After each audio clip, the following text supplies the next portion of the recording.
දෙවරස් වසරේ අගෝස්තු මාසයේ විය. දිනය නිශ්චයටම 12 වෙනිදාය.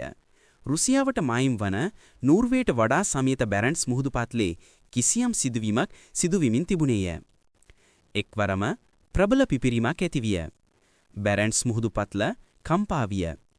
බැරන්ට්ස් මුහුදුපත්ලට පමණක් නොව එකී පිපිරීමේ ප්‍රබලත්වය නෝර්වේ ඇතුළු අවට රටවල් කිහිපයක්ම සොලවා දැමීමට සමත් විය. කිසිදා ලෝකයට අමතක නොවන කඳුළුමය ඛේදවාචක එක මූලාරම්භයේ සටහන් වූයේ එසේය.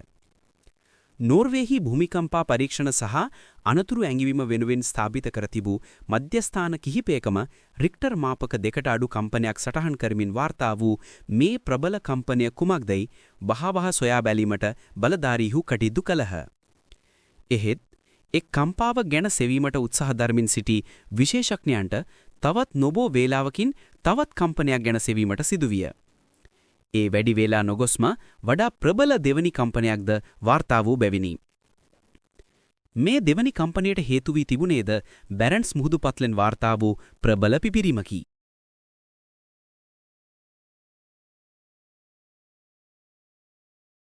A tragedy that shocked the world.